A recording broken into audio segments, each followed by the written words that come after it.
Halo guys, Assalamualaikum warahmatullahi wabarakatuh. Salam sejahtera buat kita semua. Nah, di sini kita akan mengungkap misteri tentang jembatan Bantar ya.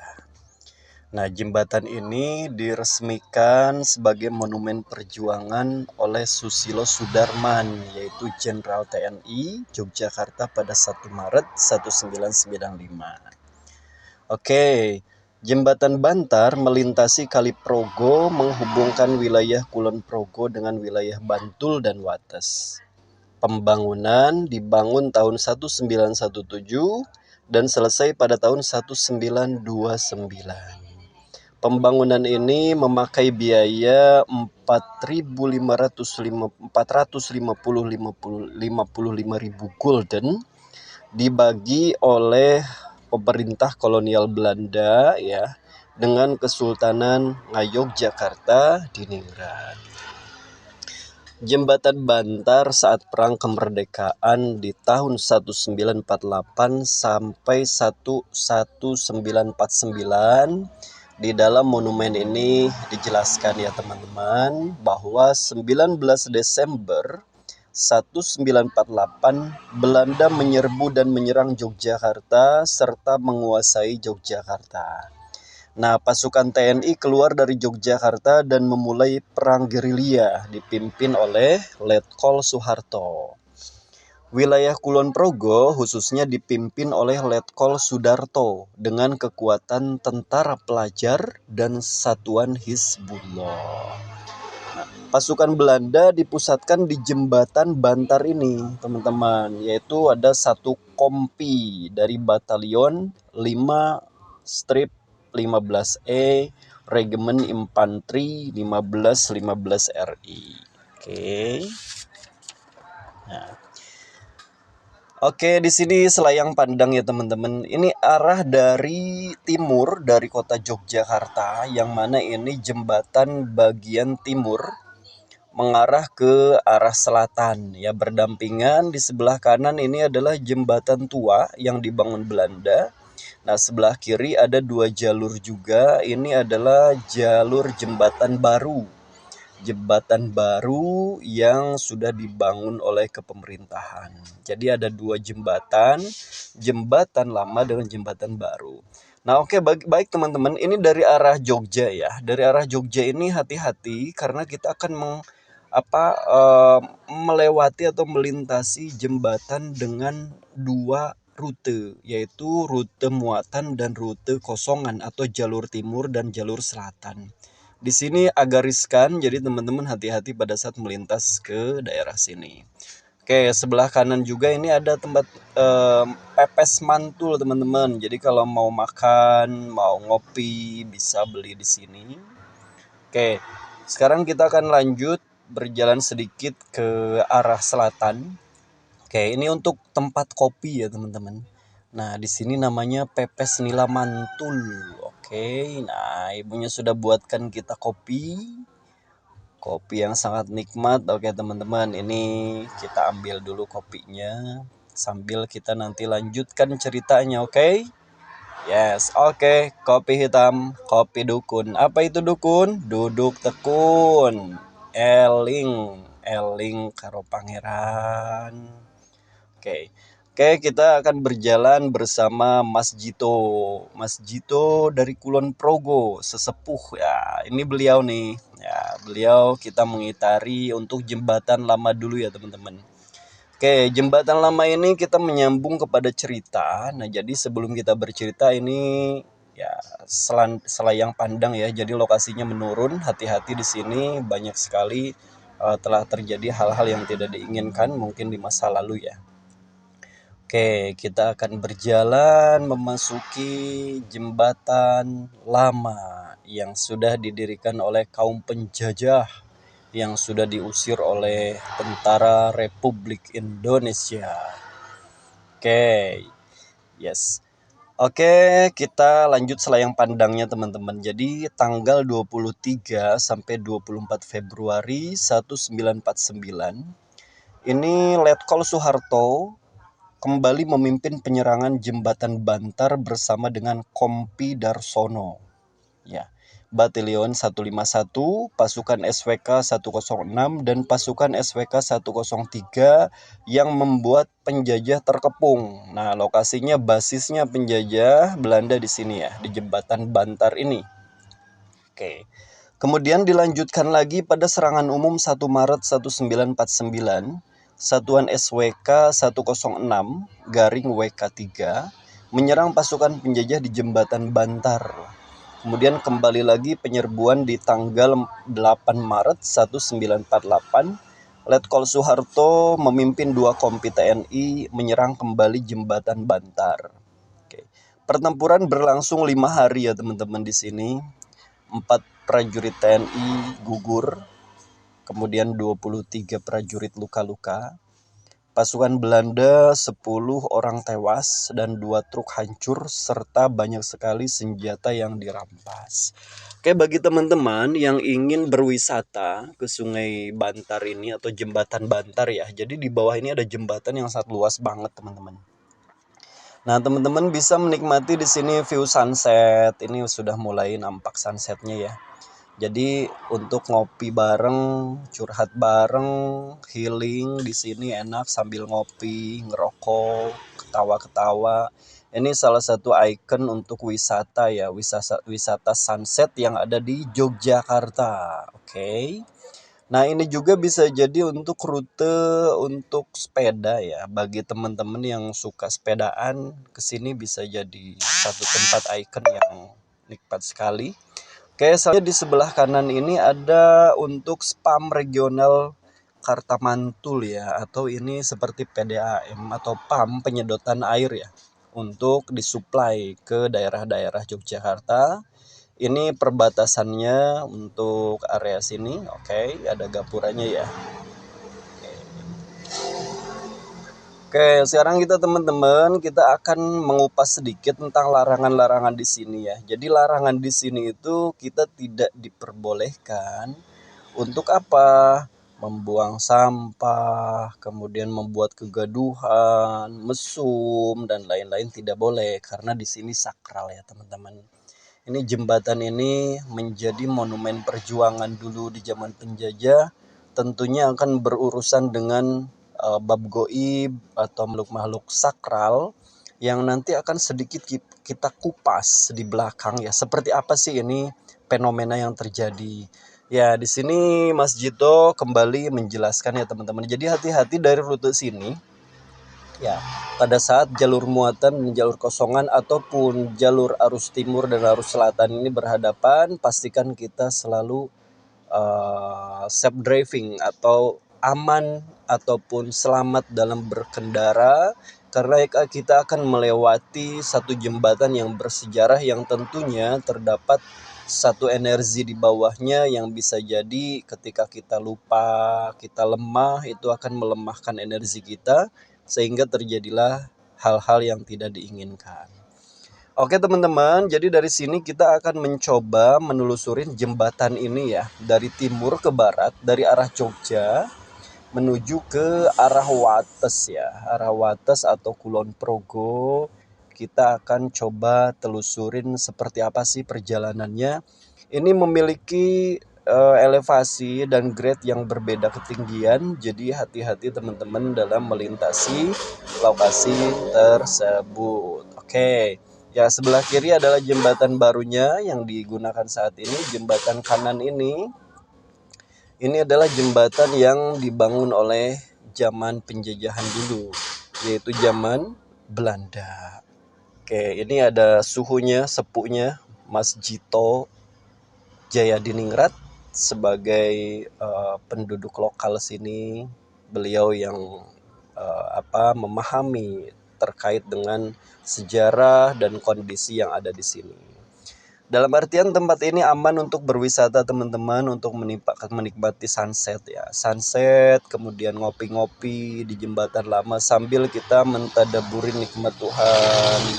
Mencoba mengingat para perjuangan para pejuang kita dulu di zaman penjajahan, yang mana sampai saat ini kita merasa nikmat, merasa tenang, tentram, mencari rezeki yang baik, aman, damai, tidak terlepas daripada perjuangan para pejuang kita dulu.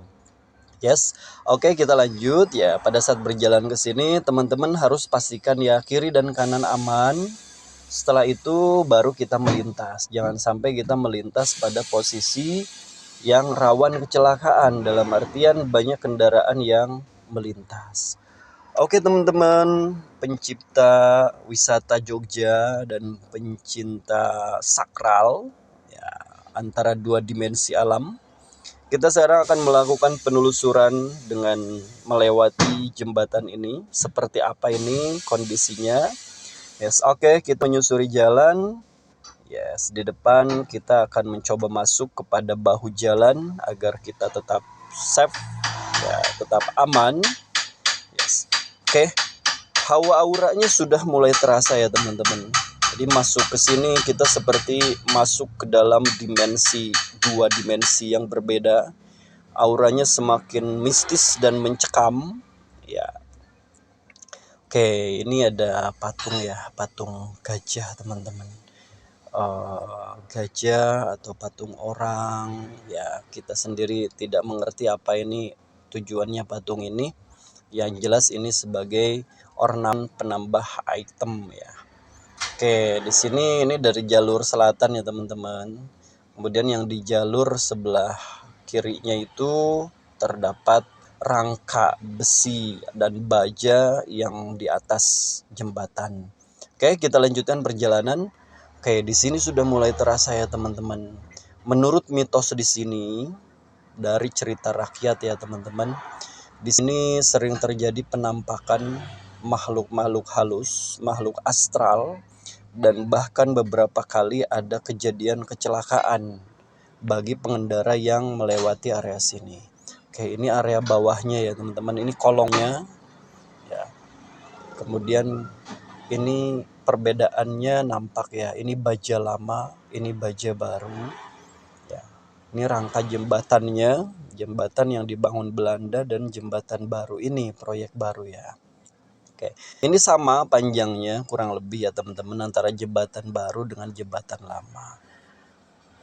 Oke, apa yang harus kita lakukan ketika kita melewati area sini teman-teman? Yang kita harus lakukan adalah pertama pastikan kita berkendara dalam kondisi sehat. Kondisi sehat badan kita dan aman kendaraan kita. Diperiksa dulu unitnya, mobilnya, motornya, keretanya. Ya, kalau sudah dipastikan aman baru kita berdoa untuk melewati area-area tersebut. Di sini berdasarkan mitos yang beredar bahwa ketika melewati area berikut, terutama di malam hari, kita dianjurkan untuk menghidupkan klakson. Nah, sebagai penghormatan saja, kalau bahasa kita itu permisi. Mungkin di sini ada pasukan-pasukan goib atau unsur-unsur goib yang memang penjaga ataupun cerita dari masa lalu yang korban dalam masa pertempuran. Yes, ini kita sudah masuk ke atas sungainya ya teman-teman. Ini sungai ini menurut cerita rakyat di sini terdapat satu pusaran kerajaan goib yang tidak bisa dilihat oleh kasat mata. Yes, bisa dilihat ya teman-teman. Itu adalah sungainya Bentang yang kita lewati dengan jembatan ini.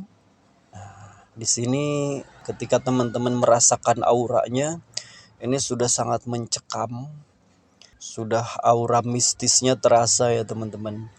Nah, di sini Mas Jito sedang melakukan netralisir dan penjelasan mengenai lokasi tersebut, bahwa di sini orang jangan aneh-aneh, orang neko-neko. Harus selalu eling sama Tuhan bahwa setiap area itu memang kita tipis. Hidup kita berdampingan dengan alam sebelah. Nah, menurut cerita rakyat di sini adalah kerajaan ya teman-teman.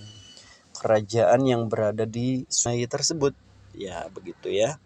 Jadi jembatan Bantar ini di bawahnya ada sungai yang luas. Nah, menurut cerita rakyat di sini ada kerajaan goib yang tidak bisa dilihat oleh kasat mata.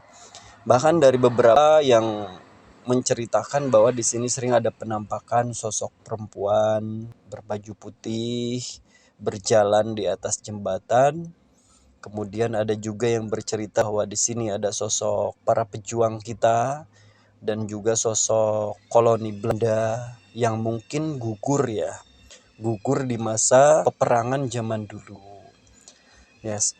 Oke, di sini mulai tajam, jadi semakin mengarah ke selatan karena di sana ada pembatas jalan ya teman-teman. Pembatas jalan yang memang ini memisahkan antara jalur menuju timur dan jalur menuju selatan, dan tepat di titik ini kita berada di tengah sungai. Ya, ini titik energinya berada di bawah sini menurut Pak Jito ya. Jadi teman-teman harus selalu eling, harus selalu waspada, berdoa. Lebih baik lagi, permisi, assalamualaikum atau sampurasun, permisi para goib-goib.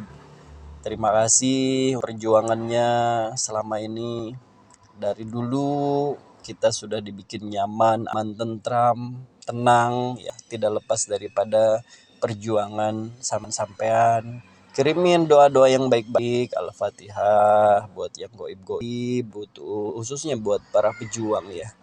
Para pejuang yang ada ini. Oke teman-teman, ini kita sekarang sudah akan selesai melewati bahu jalan jembatan ini.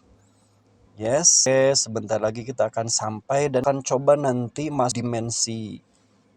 Kita akan masuk ke jembatan ya teman-teman. Di bawah jembatan kita coba nanti mediasi, meditasi, menyatlam, dan coba Mas Jito nanti komunikasi dengan alam ataupun para penunggu yang di area tersebut. Jadi apakah ada wangsit, ada titik-titik bang memang harus dihindari, atau ada pantangan-pantangan yang membahayakan bagi masyarakat sekitar, bagi para pengendara yang di jembatan. Oke, kita dulu ya, ini dari arah selatan ya teman-teman, mengarah timur seperti ini kondisinya. Oke, kita masuk ke jembatan lamanya ya teman-teman. Nah, terus jembatan Bantar yang lama dengan arsitektur dari baja-baja ya, berbeda ya. Nah, dari tekstur kemudian dari constructionnya juga ini berbeda, dan jalannya agak sempit ya, seperti jalur ya teman-teman. Nah, ini seperti ini rangkanya sebagai pondasinya ya. Nah, ini jalan menuju ke bawah teman-teman. Nanti kita meditasi di bawah. Seperti apa tan goib ataupun makhluk-makhluk di area tersebut kan dikupas oleh Mas Jito. Nah, hati-hati ya teman-teman menikmati sunset ke sini. Kita pas sepi ini sore ya, jadi belum terlalu banyak orang. Memang tersud. Ini area untuk menikmati sunset di sini. Cantik banget di sini kondisinya teman. Tapi hati-hati, jembatan ini sebagian sudah kropos ya. Sudah bocor. Nah, ini ditunjukkan oleh Mas Jito. Jadi ini sepertinya tidak terlalu rapat dulu dari pijakannya itu yang kropos untuk aspal-aspal teman.